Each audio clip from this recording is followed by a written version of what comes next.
helped him flee through a side door to the nearby Gadsby's Hotel, where he spent the first night of his presidency. Antoine Michel Justin, the White House steward, induced the crowds outside by moving the punch to the lawn. For Jackson's admirers, he embodied the true spirit of America, a rugged individualist, a fiercely patriotic war hero, and a frontiersman. To Jackson's enemies, he was a lawless ruffian, a killer, and would-be tyrant. They believed that the chaotic scene at the White House was an omen of what was to come, and they feared that his inauguration would be the start of mob rule in America. 1. A brutal boyhood. It is very true that early in life, even in the days of my boyhood, I contributed my might to shake off the yoke of tyranny and to build up the fabric of free government. Andrew Jackson. Andrew Jackson grew up on a small farm amid gently rolling hills and dense forests of hickory, oak, and pine.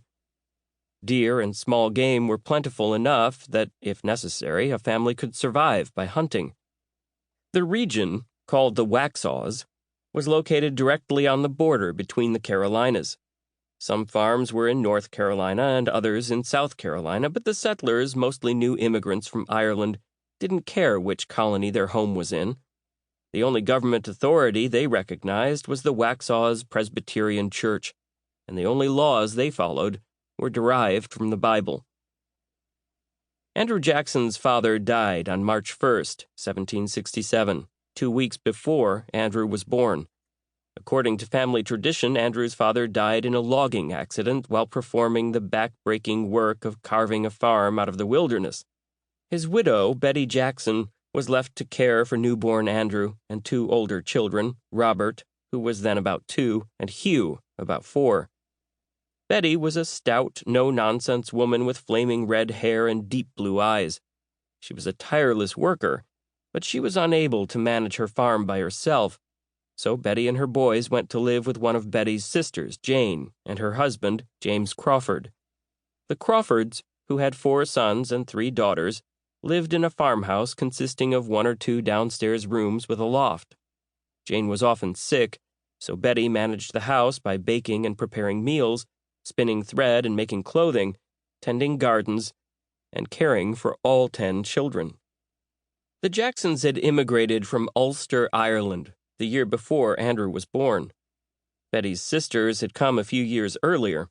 To escape poverty in Ireland and oppression at the hands of the British, it was common for extended families and sometimes entire villages to immigrate together, lured to the Carolinas by promises of rich, fertile land.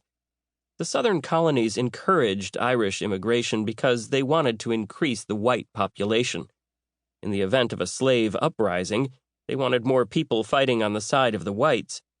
The Irish, hardy and rugged, adapted easily to the Carolina backcountry. The more established colonists from England scoffed at the Irish immigrants of the Waxhaws, who one traveling Episcopalian minister referred to as a set of the most lowest, vilest crew breathing. As a young boy, Andrew would have seen slave traders marching captive men and women up the post road that led past the Waxhaws district to be sold in Charlotte, North Carolina. Many in his deeply religious community found justification for slavery in the Bible, where it was commonplace. Andrew attended school sporadically in a one-room schoolhouse where he learned reading, writing, arithmetic, and some Latin. He didn't care much for studying, and he never learned to spell properly. Later he joked that it was a poor mind indeed which can't think of at least 2 ways to spell a word. One historian quipped that Jackson was fully capable of spelling a word 4 different ways on the same page. Jackson may not have been much of a writer, but he had such a gift for speaking expressively and forcefully that Betty thought he should become a minister. Andrew, however, showed no signs of being destined for the church. He was wild and reckless, jumping fences, playing practical jokes, and frightening people with blood-curdling oaths. He was also a fighter. When the boys wrestled...